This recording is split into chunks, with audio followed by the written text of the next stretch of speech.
Merci beaucoup. J'espère que ça fonctionne. Vous m'entendez bien? Bonjour à tous. C'est une grande joie. Merci beaucoup. C'est une grande joie d'être ici à l'église de Saint-Georges. Je ne pensais pas la semaine, disons, le mois dernier, je n'ai pas pensé être là, mais les choses se sont cristallisées et on reste au Canada jusqu'au 4 mars. Ce qui fait que nous avons la possibilité de visiter la belle province du Québec et de voir les visages qui nous sont chers. Et je me rends compte que, en dehors de Jean-Guy, que j'apprécie énormément, et son épouse, je ne vais jamais oublier quand Jean-Guy avait dit qu'au Québec, il y a 2 saisons, l'hiver et l'hiver prochain. Et donc, c'est resté chez moi.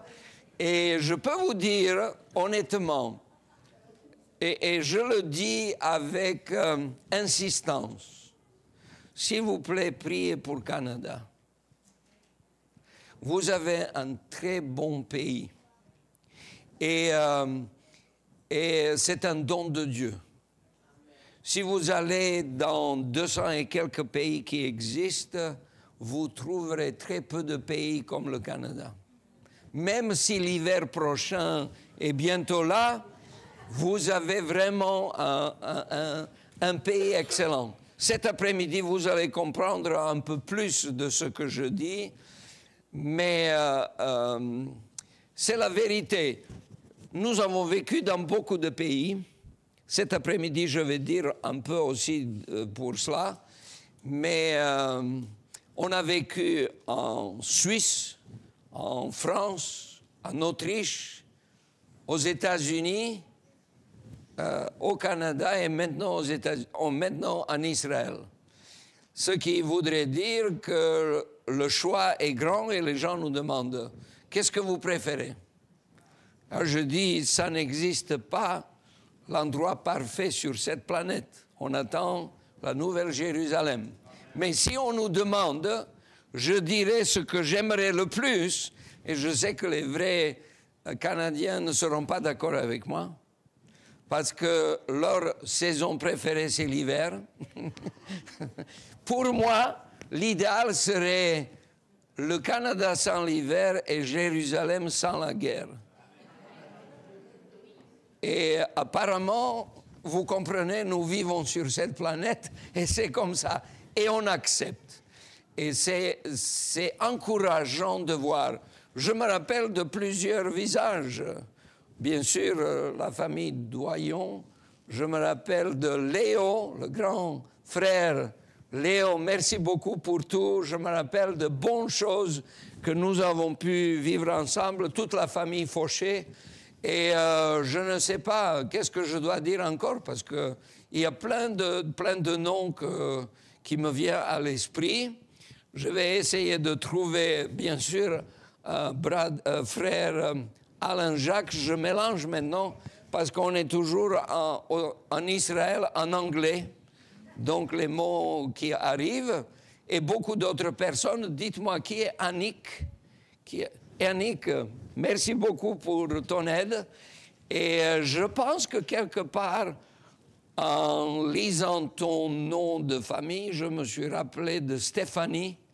Stéphanie, avec qui j'ai travaillé étroitement à l'Union canadienne et qui est une dame extraordinaire, courageuse, aventureuse, qui est prête à faire tellement de choses, et ainsi de suite. J'espère que ça va marcher.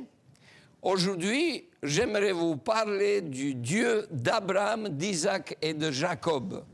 Parce que très souvent, on ne connaît pas beaucoup l'histoire de l'Ancien Testament et des fois, il faut venir en Israël pour bien comprendre.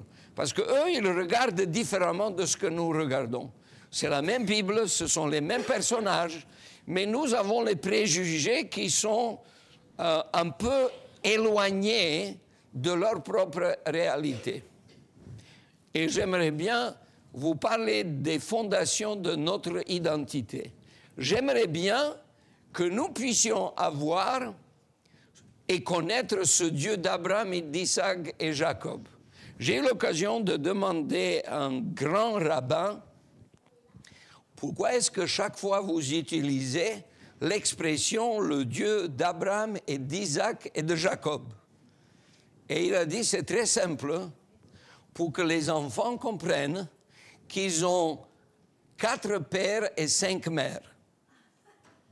Et ça, c'est typiquement une réponse juive pour vous faire réfléchir.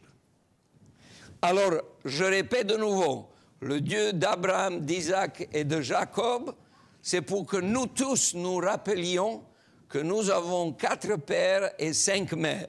Ce qui signifie, chacun de nous a son père, plus Abraham, plus Isaac, plus Jacob, ça fait 4. Et chacun a sa mère, plus la mère, plus Sarah, plus Rebecca, plus Léa et Rachel. Nous avons tous 5. Qu'est-ce que ça veut dire? Les Juifs disent que le commandement le plus difficile à respecter, c'est le 5e commandement. Honore ton père et ta mère. Parce que quelque part, quand vous arrivez à l'âge de 15 ans, vous voyez qu'il y a quelque chose qui cloche avec vos parents. C'est comme ça quand on regarde. Mark Twain a dit très bien, vous connaissez Mark Twain, il a dit très bien, quand j'avais 15 ans, j'ai pensé que mon père était le plus fou de tous les gens qui existent. Et à 22 ans, 7 ans après, je l'ai écouté parler, je l'ai vu de nouveau, et je me suis dit, comment ça se fait que cet homme est devenu si sage en 7 ans seulement? Vous comprenez ce que c'est? Parce que nous arrivons à une époque, quand nous sommes jeunes, 15 ans, 16 ans, 17 ans, où nous essayons de nous distancer, d'avoir notre propre identité, notre propre façon de vivre, de nous exprimer, et quelque part, on s'éloigne de nos parents. Puis après, avec le temps, on se rend compte, ils ne sont pas si bêtes que ça. Et j'aimerais dire qu'aujourd'hui, je suis d'accord avec ce rabbin. Le commandement le plus difficile, c'est de profiter du passé et de l'adapter à notre réalité et d'enrichir notre avenir. C'est ça qui est le plus important. Dans ce cas-là, notre vie a du sens. Comme disaient certains hommes de science, nous avons fait des découvertes extraordinaires en science parce que nous étions sur les épaules des géants. Si vous éliminez les géants du passé, eh bien, vous n'avez pas un grand avenir parce que vous devez recommencer à découvrir tout par vous-même. Et j'aimerais vous présenter Abraham, Isaac et Jacob comme des géants de la foi. Vous dites toujours bon sabbat, la première leçon. En Israël, on dit Shabbat Shalom. Vous avez entendu parler de cela. C'est la même chose, mais exprimé différemment. Comment est-ce qu'on dit cela en anglais? Happy Sabbath. Est-ce qu'il y a une différence entre bon sabbat et happy Sabbath? Vous allez dire oui, parce qu'il y a d'un côté la bonté et de l'autre côté le bonheur. Ce sont deux choses différentes. Happy Sabbath, c'est le bonheur. Mais ça signifie la même chose, il y a le même mot en hébreu. Donc, par exemple, je vous donne ici un exemple. Le texte du psaume 23, je le donne d'abord en anglais et puis ensuite en français. C'est le même texte. En anglais, se dit « Surely goodness and grace ». En français, on dit « Oui, le bonheur et la grâce ». Donc, grâce, on comprend, c'est la même chose. Mais d'un côté, il y a goodness et de l'autre côté, il y a le bonheur. Eh bien, c'est normal, parce que c'est le même mot, qu'on peut traduire différemment. Et je pose la question à ceux qui sont spécialistes en hébreu, et l'hébreu est très compliqué. Quelques personnes me disent le français est compliqué. Si vous pensez cela, venez en Israël et vous allez voir ce que c'est une langue compliquée. Alors, le rabbin a répondu, c'est le même mot, parce que ça nous enseigne quelque chose. Tout le monde court pour trouver le bonheur. Mais l'hébreu nous enseigne qu'il faut d'abord être bon. Et le bonheur va être la conséquence. Tu deviens bon, puis ensuite le bonheur va être là. Et quand vous regardez l'expression « le bonheur et la grâce », ne dit pas « je vais courir d'après le bonheur et la grâce ». Mais le texte dit « le bonheur et la grâce m'accompagneront ». Ça va être la conséquence normale. Si je suis un homme de bien, je serai heureux. Ça n'existe pas un homme méchant et le bonheur, parce que son bonheur est illusoire. Ça ne marchera pas, parce qu'il n'y a pas de bonheur dans la méchanceté. Et alors, j'aime cela. Quand vous êtes bon, quand vous êtes heureux, automatiquement, vous avez la paix. La paix ne dépend pas des missiles.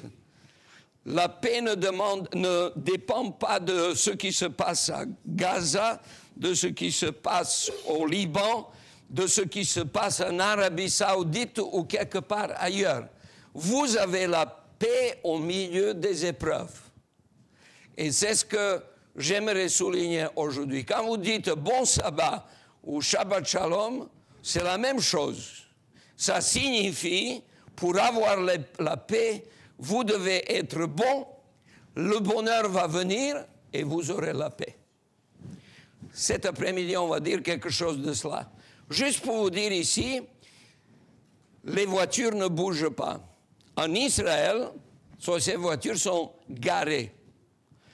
Ici, c'est les gens qui vont au commencement du sabbat le vendredi soir. Et c'est une photo qui nous rappelle que c'est vraiment bien de voir tout un pays commencer le sabbat. C'est toute une autre ambiance de ce que nous pouvons dire, et j'aime beaucoup. Le vendredi ou le samedi, en général, les routes sont vides.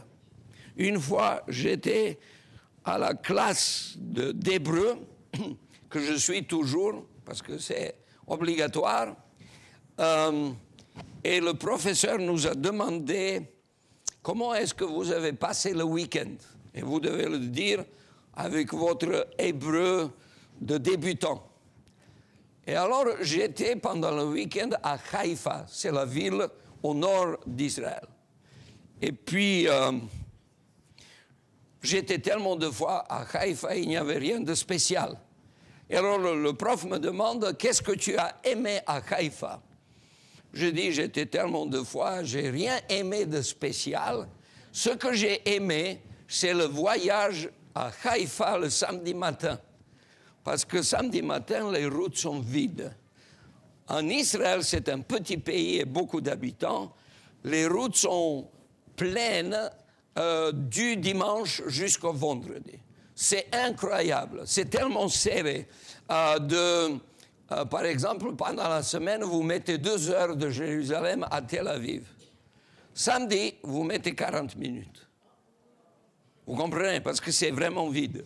Alors je dis, j'étais vraiment content de voir les routes vides et d'observer la nature. Tout était beau. Et le prof me répond, ah oui, c'est normal que les routes soient vides parce que seulement les païens conduisent le sabbat.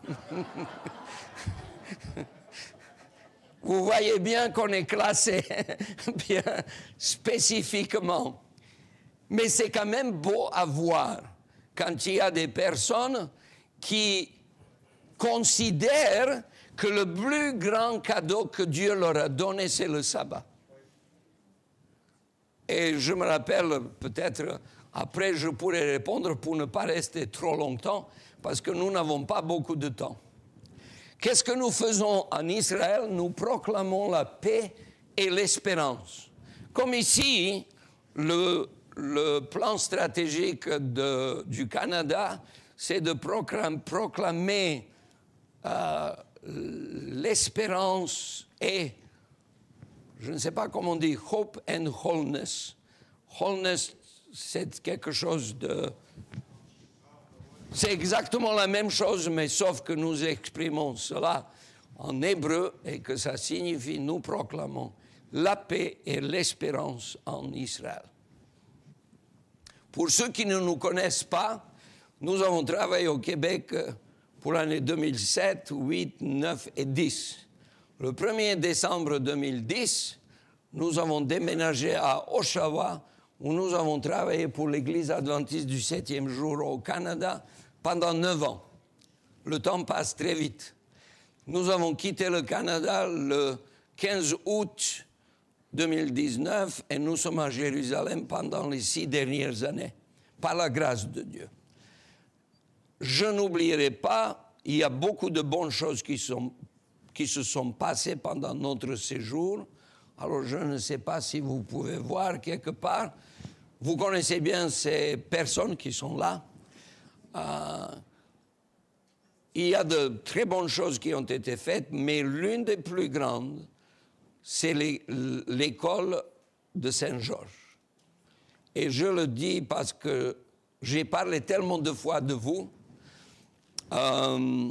j'ai rarement trouvé tant d'enthousiasme, de courage, de persévérance comme les membres de Saint-Georges ont montré pendant des années. Et je partage ça avec vous parce que je sais que l'école fonctionne et fonctionne bien. Et j'aimerais dire que c'était une grande bénédiction. Lorsque nous avons parlé pour la première fois, nous étions sceptiques. Et lorsque nous avons parlé avec l'Union, le département de l'éducation a dit « Nous ne pouvons pas recommander, il y a trop de choses qui manquent. » C'est pas sûr. Et c'est une grande expérience que nous, on n'ose pas commencer. Mais je dis, mais vous n'étiez pas à Saint-Georges de voir leur enthousiasme, leur désir de voir cela fonctionner. Et petit à petit, on est arrivé à la conclusion qu'on donnerait un temps pour voir comment l'école Saint-Georges puisse fonctionner. Et c'était un miracle. Et je dirais merci beaucoup pour tous les efforts. C'est incroyable combien d'efforts ont été fournis et vous avez fait ça pour la bonne cause, pour transmettre l'amour aux jeunes générations. Je n'oublierai jamais, parce que c'était vraiment presque impossible, du côté d'administration, c'était impossible. Mais vous avez changé cette réalité et merci pour cela. Au total, nous avons vécu 21 ans en France. Si vous ne connaissez pas cette personne, elle se trouve dans la salle, c'est mon épouse, quand elle était un peu plus jeune. Quand nous disons comme ça, 21 ans en France, 3 ans en Autriche, 5 ans aux États-Unis, 13 ans au Canada, 6 ans en Israël et 4 ans en Suisse. Dieu était bon pour nous partout, nous avons senti sa présence et c'est sa volonté. Si c'est sa volonté, nous espérons retourner au Canada en 2027. Donc nous avons encore 2 ans de servir si Dieu veut. Sinon, ce n'est pas compliqué. La retraite peut être prise à n'importe quel moment. Et je considère que partir là-bas était une expérience difficile, mais je peux dire que Dieu était très bon envers nous. Et nous sommes là-bas comme employés canadiens, parce qu'autrement nous ne pouvons pas. Seulement les Juifs peuvent aller vivre avec la résidence. Nous sommes juste visiteurs, les ouvriers temporaires, mais mon salaire passe par le Canada, ma pension passe par le Canada, mes taxes, je les paye au Canada, parce que le pays d'Israël est réservé au peuple juif. Et tous les autres, ils sont juste temporairement pour aider le fonctionnement de communautés chrétiennes. Peut-être on dira un peu plus cela cet après-midi. J'aimerais vous présenter Abraham comme un ami de Dieu. Le texte dit, Ésaïe 41, 8, « Mais toi, Israël, mon serviteur, Jacob, que j'ai choisi, race d'Abraham, mon ami. » Dans le Nouveau Testament, vous pouvez trouver Jacques 2, 23, « Ainsi s'accomplit ce que dit l'Écriture, Abraham crut à Dieu, et cela lui fut imputé à justice, et il fut appelé ami de Dieu. » Nous savons que la nouvelle alliance dans la Bible, c'est l'alliance selon Abraham. Et le texte qu'on a lu dans Galates au chapitre 3 nous rappelle qu'en Jésus-Christ, nous sommes tous un. Il n'y a pas de juifs, de grecs, d'hommes, femmes, libres ou esclaves. Nous sommes tous un en Jésus-Christ. Et puisque nous sommes un en Jésus-Christ, nous sommes la postérité d'Abraham. Ce qui voudrait dire que la nouvelle alliance, c'est l'alliance non pas selon Moïse, parce que si on est obligé de présenter l'alliance, la nouvelle alliance comme l'alliance de Moïse, on doit tous se circoncire. Et avec Abraham, toutes les nations sont les bienvenues. Alors nous sommes dans l'alliance avec Abraham, ce qui voudrait dire que l'une des priorités de chaque personne qui fait partie de l'alliance, c'est de devenir l'ami de Dieu. C'est l'alliance de la foi. Car ce que dit l'Écriture, Abraham crut à Dieu et cela lui fut imputé à justice. Quand vous venez en Israël, vous voyez que tout le monde essaye d'obtenir le salut par les œuvres. C'est comme ça. Chez eux, tu dois prier. Tu fais tout. Même j'ai regardé une fois, je suis venu au marché et j'ai mis toutes les affaires dans mon caddie et je voulais payer mes fruits et légumes. Et tout à coup, on était serré parce qu'il y a beaucoup de monde sur le marché. Et tout à coup, un rabbin est venu, il a posé les mains sur les pommes et il a dit « Béni sois-tu, Créateur de l'univers, le roi de toute la terre, merci parce que tu nous as donné des pommes à manger. » Et il a pris les pommes et il les a mis dans sa sacoche. Et je regarde, mais qu'est-ce que c'est ça? Quand un juif se lève, il dit merci beaucoup, Seigneur, parce que tu m'as donné une nouvelle journée. Si c'est un homme, il va dire merci parce que tu ne m'as pas créé femme. Il dit comme ça, c'est marqué. Tous les juifs, ils ont la liste des prières. Ensuite, merci pour les vêtements que tu m'as donnés et pour s'habiller. Merci pour la nourriture que je puisse manger. Et ainsi de suite, toute la journée, il prie. Le minimum de prière est 3 fois. Le matin, midi, ou dans l'après-midi, ils ne disent pas midi, dans l'après-midi et le soir. Et c'est vraiment la prière d'Abraham, la prière d'Isaac et la prière de Jacob. Donc, 3 fois, c'est se rappeler des patriarches, parce que c'est très, très important.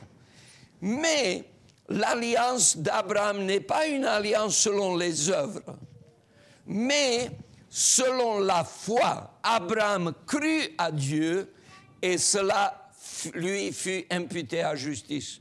Nous sommes sauvés par la grâce, par le moyen de la foi exclusivement. C'est bien de prier, mais ce n'est pas parce que j'ai prié que Dieu me sauve. Il me sauve, donc je prie. C'est plutôt à l'envers et très important. Est-ce que vous connaissez la ville de Hébron? Est-ce que vous avez entendu parler de Hébron? Qui c'est qui a entendu parler de Hébron? Pas beaucoup. La ville de Hébron est au sud de Jérusalem, probablement conduire 1 heure pour arriver à Hébron. C'est la ville d'Abraham. Tout le monde connaît, c'est la ville d'Abraham. Il a été enterré là. Et ce que vous voyez ici, c'est la cave des patriarches. À l'intérieur, vous avez, si vous venez une fois en Israël, j'aurai l'honneur d'être votre guide, de vous montrer le tombeau d'Abraham, de Sarah, de Isaac, de Rebecca, de Jacob et de Léa, pas de Rachel. Parce que la prédestination a pensé différemment. Rachel est enterrée à Bethléem. Joseph est enterré quelque part en Cisjordanie, tout près de Sichem, tout près de Nablas, tout près de la place où la femme samaritaine a rencontré Jésus. Donc vous venez ici et vous devez savoir qu'en arabe, Hébron s'appelle Al-Khalil. Si vous avez une connaissance, vous allez comprendre que Hébron et Al-Khalil signifient la cité des amis. Hébron, parce que les mots qui sont dedans, comme les Juifs, ils mentionnent les consonnes comme les plus importants, ils n'écrivent pas les voyelles, juste les consonnes. Quand ils écrivent Hébron, ils écrivent He, V, R. He, V, R. Puis à la fin, ils donnent comme la terminaison pour comprendre qu'il s'agit d'un nom. Mais la racine, c'est He, V, R. Ce qui voudrait dire que quand vous dites ami, vous dites Chaver. Chaver. Une amie, c'est Chavera.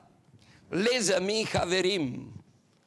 Les femmes amies, Chaverot. Chaver signifie ami.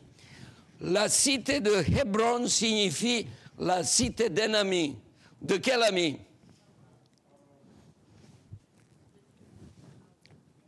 Parce que l'ami était considéré par les musulmans, par les juifs, par la Bible, comme l'ami de Dieu.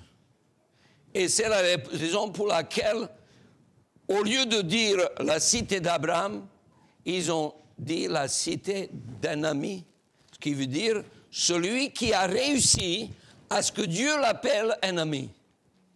Dieu a dit, tu es mon ami. Eh bien, moi, j'aimerais vous dire, si vraiment vous voulez faire partie de l'alliance d'Abraham, vous devez devenir ami de Dieu. Ce n'est pas une question, quand on dit garder les commandements, ça signifie garder les commandements par la grâce de Dieu. Ça signifie réussir à faire des choses avec la puissance du Saint-Esprit. C'est pour ça que Jésus a dit, attendez à Jérusalem, afin que vous puissiez recevoir la puissance, puis ensuite vous partirez en Samarie et jusqu'aux extrémités de la terre, et même jusqu'au Québec. La ville de Hébron est connue comme la cité d'Abraham, c'est la même chose d'en haut, et puis Isaac est né à Beersheba. Vous avez entendu parler de Beersheba? Si vous venez là-bas, on va vous montrer la cité d'Isaac. Il est né là-bas. Et vous avez la ville de Bethel, qui est considérée comme cité de Jacob. Vous vous rappelez des escaliers, je ne sais pas comment dire. Comment vous dites? L'échelle de Jacob, c'est exactement dans la cité de Bethel. Beth, qui signifie maison de Dieu. El signifie Dieu. Jérusalem est la cité de David. Elle est aussi la cité de Jésus. Et nous savons que probablement à 10 minutes à pied de l'endroit où nous habitons, Jésus a été crucifié. Même moins. Nous sommes tout près de la vieille ville de Jérusalem. Et cette ville de Jérusalem sera pour toujours la cité de nous tous, la nouvelle ville de Jérusalem. Ce qui est marqué ici, vous avez Ir David, Ir, ce qui signifie la cité de David. Et pourquoi il y a une harpe? Parce que la plupart des psaumes ont été écrits par David, qui était un grand compositeur. La ville de Jérusalem est une cité de la musique. Quelle va être la première chose qu'on va faire au ciel? On va chanter le cantique de Moïse. Ça voudrait dire que l'expression extraordinaire de l'unité, c'est que tous les rachetés vont chanter le cantique de victoire, le cantique de Moïse. C'est la raison pour laquelle Jérusalem est aussi une cité de la musique. La musique fait partie intégrante de l'adoration et c'est une chose extraordinaire. L'alliance avec Abraham est l'alliance de Dieu avec son ami. Est-ce que vous vous rappelez de la parabole des 10 vierges? La conclusion n'est pas très belle. Les 5 vierges sont en retard, elles frappent à la porte. Et Jésus vient et il dit, « Désolé, je ne vous connais pas. » Si on n'est pas amis, nous sommes en dehors de l'alliance. Parce que c'est l'alliance de quelqu'un que nous connaissons comme notre sauveur personnel. Et j'aimerais vous encourager, s'il vous plaît, créez l'amitié avec Dieu. Pas toujours de prier avec crainte et tremblement. C'est bien, je dis, ça voudrait dire être sérieux pour votre salut. Mais à un moment donné, vous ne pouvez pas pendant 40, 50 ans juste être dans le tremblement. Ce n'est pas possible. Si vraiment vous voulez marcher avec le Seigneur, vous devez devenir amis avec le Seigneur. Et comme ça, vous faites partie de ceux qui sont héritiers selon la promesse.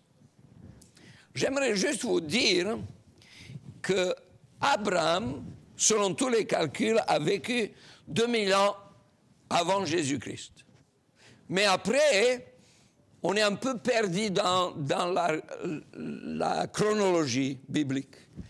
Et j'aimerais juste vous dire que les patriarches, Abraham et Adam et Ève, sont très proches. Je vous donne un exemple. Sem a vécu avec la génération du déluge et Héber avec la génération qui a bâti la tour de Babel. C'est ce que nous savons. Ensuite, nous savons qu'Abraham a vécu 175 ans, Sem 600 ans, Noé 950, Métuséla 969 et Adam 930. On oublie que, voilà, je vais être comme ça, dans l'année 1656, après la création, selon la chronologie biblique, nous avons le déluge. Sem est l'un des fils de Noé. Il est aussi l'ancêtre d'Abraham, il a vécu 600 ans. Traduit en notre calendrier, il a vécu de 2448 avant Jésus-Christ jusqu'à 1848 avant Jésus-Christ. Il a été calculé que Sem a vécu jusqu'à ce qu'Abraham avait 150 ans. Donc 150 ans, ils ont vécu ensemble. Vous pouvez vous imaginer que la communication entre ces deux générations n'était pas seulement on se voit une fois par an, ils se sont vus 150 ans. Vous comprenez? Que c'était une longue période. En même temps, Sem a connu Isaac pendant 50 ans. Vous pouvez voir que les communications n'étaient pas si compliquées. En plus, Sem a connu Melchizedek. Il était au courant de la victoire d'Abraham sur les 5 rois. Il connaissait aussi la demande de Dieu de sacrifier son fils Isaac. Et écoutez maintenant, Sem avait le privilège de connaître Methushélah, qui a vécu 969. Ils ont vécu ensemble pendant 100 ans. 100 ans, ils ont communiqué, ils étaient des amis. Et Methushélah a passé 243 ans avec Adam. Vous voyez que le lien entre Adam et Abraham était assez facile, c'est pas comme aujourd'hui. Ici, on existe 50, 60, 70, 80 ans, c'est fini, on ne connaît plus le passé. Mais à l'époque, c'était totalement différent. Donc, Methushélah avait communiqué avec Adam et Sem. Et Sem avait communiqué avec Noé, Abraham et Isaac, ce qui est extraordinaire. Donc la connexion entre Adam et Ève avait que 2 personnes pour relier à Isaac. Entre Adam et Isaac, vous n'avez que 2 personnes, ce qui paraît extraordinaire. La Bible avait commencé à être écrite au temps de Moïse, mais la tradition orale depuis la création jusqu'au Moïse était très constante et de grande proximité. J'aimerais aussi rajouter, pour que vous puissiez comprendre, qu'est-ce que ça signifie Jérusalem. Est-ce que vous savez quelle est la signification du nom Jérusalem? Pardon? La cité du grand roi. Oui, par fonction. Parce que le grand roi habitait dans la cité. C'est vrai, par fonction. Mais au niveau de la compréhension du mot lui-même, d'où vient Jérusalem? Est-ce que vous connaissez? Voilà, si vous lisez ici, vous avez la moitié de la réponse. Le roi de Sodome sortit à la rencontre d'Abraham dans la vallée de Chavé, qui est dans la vallée du roi. Melchizedek, roi de Salem, fit apporter du pain et du vin.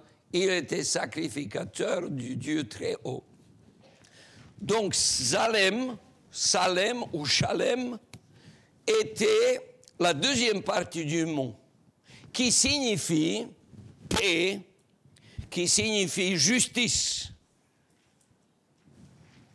qui signifie espérance, parce que c'est ça, qui signifie santé. Quand vous allez chez le médecin vous dit « Comment va ta santé ?» Et il dit « Comment va ton shalom ?» Il dit comme ça. Pourquoi? Parce que quand tu es en bonne santé, c'est la paix. Tout est plat, c'est la platitude. La santé, c'est la platitude. Dès qu'il y a la maladie, il y a des inflammations. Et ça commence à cuire, parce que quelque part, au lieu de 37, tu commences à avoir 38, 39, 40, et c'est la guerre. C'est les globules blancs qui font la guerre à l'ennemi, aux bactéries, virus, je ne sais pas quoi. Et cette guerre va exister jusqu'à ce que les globules blancs soient vainqueurs. Et quand elle devient vainqueur, on retourne à la platitude. C'est pour ça qu'ils disent shalom, ça veut dire la santé. C'est la platitude. Maladie, ça veut dire inflammation. C'est la bataille, c'est la guerre. Donc, si vous connaissez un livre russe qui s'appelle La guerre et la paix. C'est exactement l'image de notre santé et maladie. C'est ce qui se passe. Et Jérusalem signifie la ville de la paix, la ville de la justice, la ville de l'espérance, la vie de santé. Et je peux confirmer que le climat est parfait. Le seul problème, c'est que les missiles volent dans tous les sens. Mais maintenant, c'est par la grâce de Dieu bien. De l'autre côté, nous pouvons dire que la deuxième partie de son nom, c'est Yireh. Abraham donna à ce lieu le nom de Jéhovah Jireh, comme nous disons. En fait, il a donné Jéhovah, Yahweh, Yireh. C'est pourquoi on dit aujourd'hui, à la montagne de l'Éternel, il sera pourvu. Donc le mot Yireh Shalaim, Yerushalayim, qui est venu aujourd'hui, ça signifie la cité de Dieu, de paix où Dieu a pourvu. Et vous vous rappelez de Moria. Le centre de Jérusalem, c'est la montagne Moria, où Abraham a offert son fils Isaac en sacrifice. La rencontre d'Abraham avec Melchisédek s'est passée donc à l'entrée de la ville de Jérusalem, entre la Gethsémane et Jérusalem. Ce qui était extraordinaire, et j'aimerais vous rappeler pour que vous puissiez voir la réalité. Très souvent, les gens pensent que quand nous avons la Sainte Seine, que la Sainte Seine est le résumé de la Pâque. C'est faux. Je peux confirmer, c'est faux. Parce que la Sainte Seine n'est pas le résumé de la Pâque. La Sainte Seine est le rappel de ce qui s'est passé entre Melchisédek et Abraham. On appelle ça l'expression de hospitalité. L'hospitalité, ça fait partie de la culture au Moyen et Proche-Orient. Ça dépend comment vous appelez ça. La cérémonie de Pâques est beaucoup plus longue et vous avez 4 coupes. Et son message est essentiel pour le peuple d'Israël comme commémoration de leur sortie d'Égypte, mais ce n'est pas, la Pâque n'est pas une invitation à la nouvelle alliance. C'est plutôt la confirmation de l'alliance de Dieu avec son peuple. Quand Jésus lave les pieds à ses disciples, ça ne fait pas partie de la Pâque. Vous savez très bien que la Pâque n'a pas le lavement des pieds comme faisant partie de cela. Il fait aussi la connexion à la rencontre d'Abraham avec les 3 visiteurs. Qu'est-ce qu'a fait Abraham? La première chose qu'il a dit, je vous lave les pieds. Et vous lisez cela au chapitre 18 du livre de la Genèse. Abraham a lavé les pieds de ses visiteurs et Jésus lave les pieds des enfants d'Abraham. Par ailleurs, le pain et le vin sont traditionnellement le symbole d'hospitalité. Et j'aimerais vous dire qu'en Israël, j'ai vérifié, encore aujourd'hui, mais pendant des centaines et centaines et milliers d'années, chaque fois quand il y a le commencement de sabbat, il y a le pain et le vin. Mais je dis, comment ça se fait? Ils en sont confus.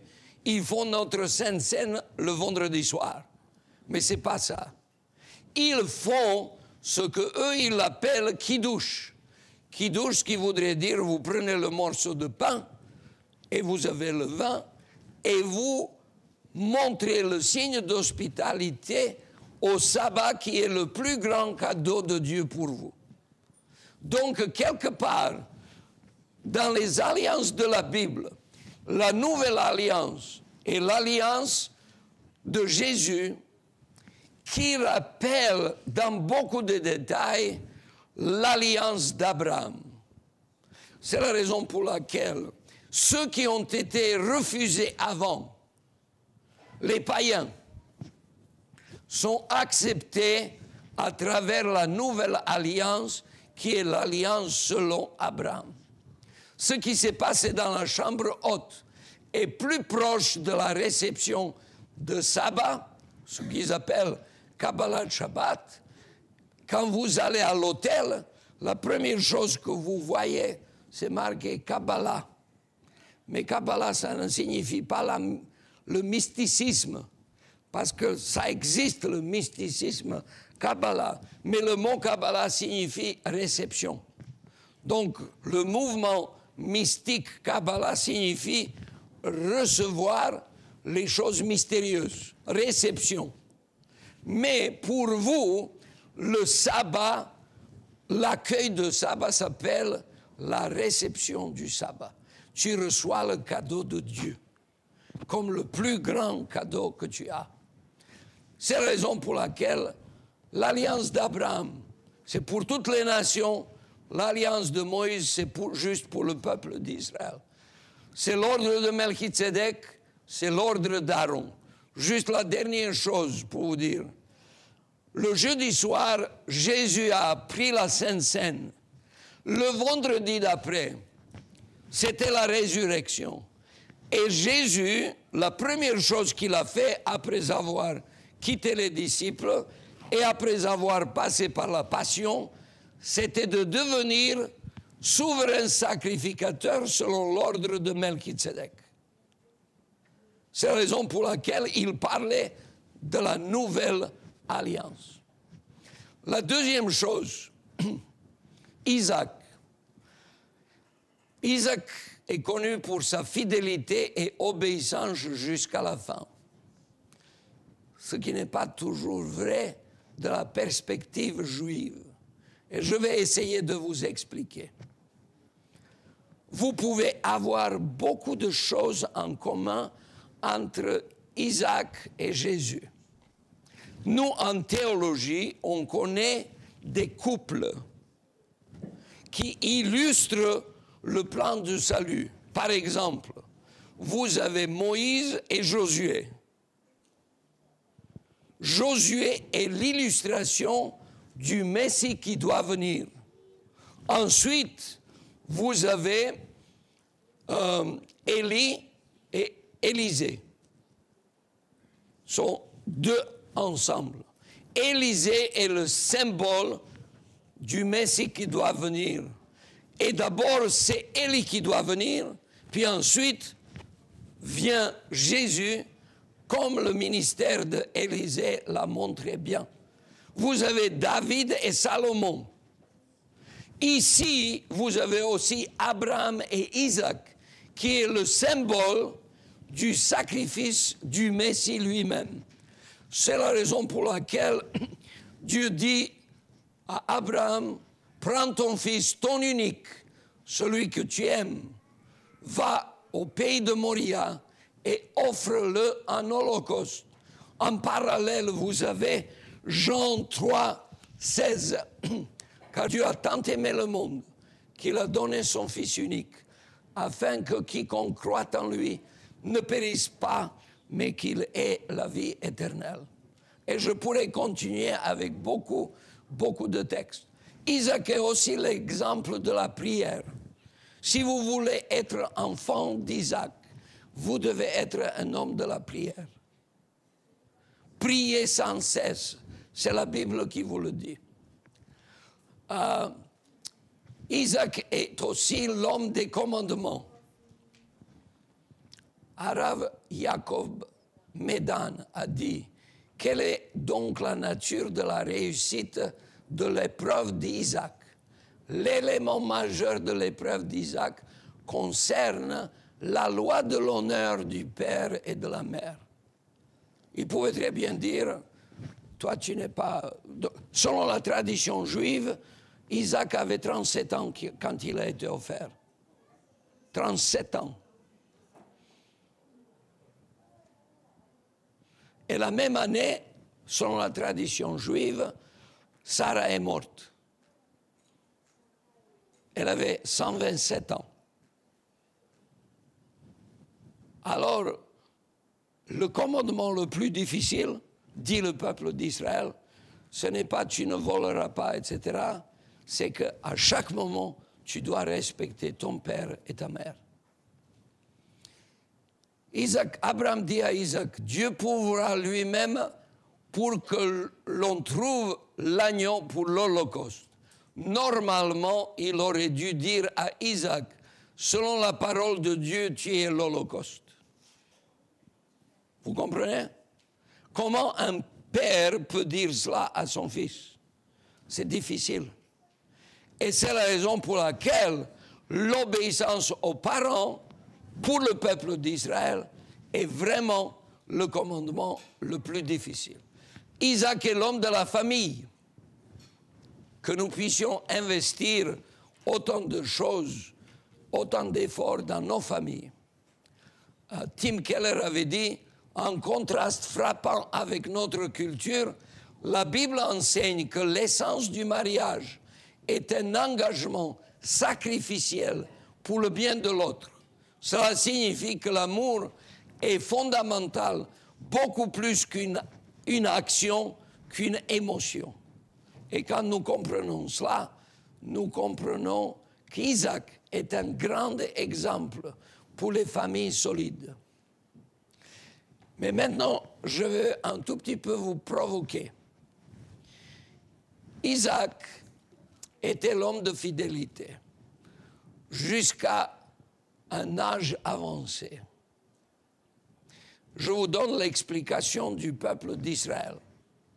Le texte dans Genèse 25 dit « Isaac implora l'Éternel pour sa femme, car elle était stérile, et l'Éternel l'exauça. Rebecca, sa femme, devint enceinte.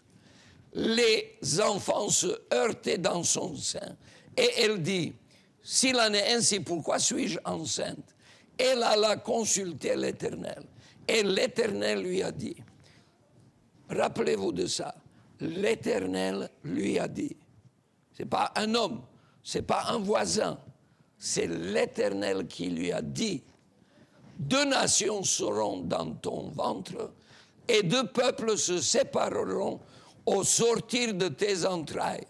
Un de ces peuples sera plus fort que l'autre et le plus grand sera assujetti au plus petit. Tout le monde a accepté la parole de Dieu. Pendant des années et des années. Il savait bien que l'Éternel a choisi le plus jeune. Et c'était la paix dans la maison. Jusqu'à l'âge avancé, Isaac avait aussi accepté cela. Puis lorsqu'il est devenu vieux, il disait, mais moi je préfère Ésaü.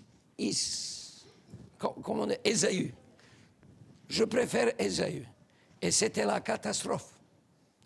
Parce qu'à l'époque, quand Dieu dit quelque chose, tu dois rester fidèle. Et le peuple d'Israël dit, Isaac était fidèle à Dieu.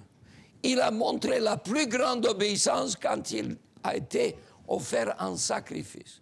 Mais lorsqu'il était à la fin de sa vie, il a oublié d'être fidèle à Dieu et d'accepter que Jacob devait recevoir la bénédiction selon la prophétie que Dieu avait prononcée lorsque Rebecca était enceinte.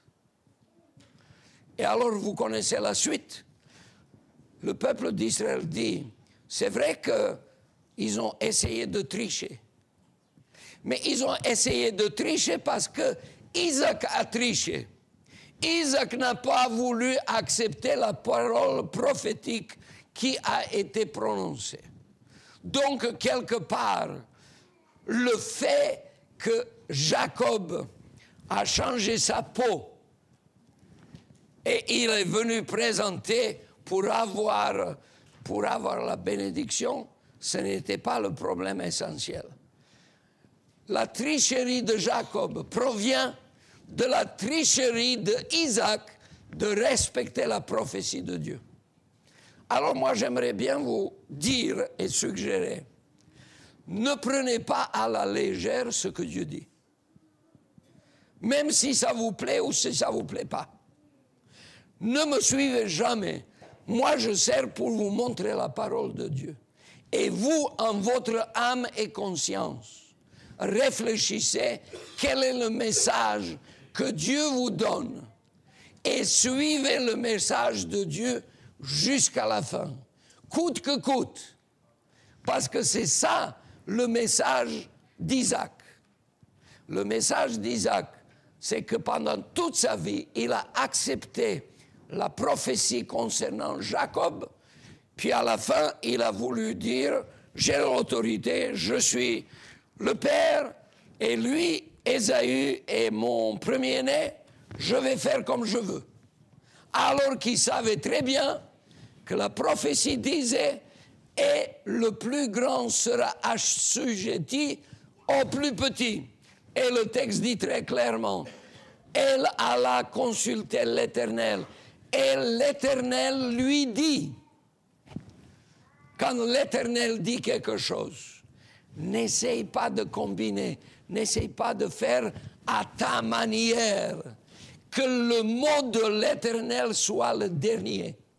Et quand le mot de l'Éternel est le dernier, tu vas être heureux parce que tu as suivi la parole de l'Éternel. C'est ça la patience des saints, jusqu'au bout. Est-ce que quelqu'un peut ouvrir Matthieu chapitre 24? Et je vais vous lire le texte le plus difficile de la Bible. Est-ce que vous connaissez quel est le verset le plus difficile de la Bible? C'est Matthieu 24, verset 13. Est-ce que quelqu'un peut se lever et lire le texte à voix haute? Matthieu 24, 13, le texte, le verset le plus difficile de la Bible. Qui c'est qui va le lire? Merci, Annick. Mais celui qui persévérera jusqu'à la fin sera sauvé. Merci beaucoup. Tout le reste, c'est juste l'introduction pour vous dire, tu as bien compris le salut, mais maintenant tu dois comprendre que le salut est pour ceux qui persévèrent jusqu'à la fin. Dieu veut que tu sois quelqu'un qui est fidèle à Dieu, coûte que coûte, dans toutes les circonstances. Et j'aimerais que cette confiance à Dieu, en toutes circonstances, soit notre message aujourd'hui. Vous êtes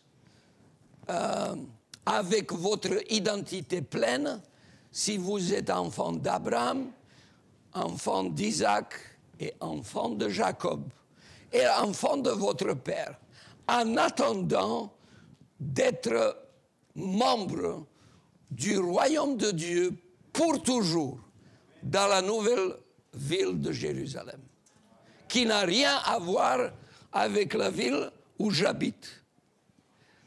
Dans cette ville, nouvelle ville de Jérusalem, il n'y aura ni tombe, ni cimetière. Vous savez ce que ça signifie, cimetière? Cemeterion en latin. Cemeterion signifie le lieu où l'on dort. Cimetière signifie la place où on dort, qui nous rappelle, on dort en attendant la résurrection. Et dans la Nouvelle Jérusalem, il n'y aura pas cimetière, il n'y aura pas d'hôpital, il n'y aura pas de cancer, il n'y aura pas de problème, il n'y aura pas de tension. Il y aura la présence de Dieu et on va regarder Dieu face à face. Ça, c'est notre espérance. Soyons les enfants de Dieu à travers Jésus-Christ. Soyons fiers d'être enfants d'Abraham, d'Isaac et de Jacob, et que Dieu nous bénisse, que très bientôt nous puissions faire partie de son royaume. Amen.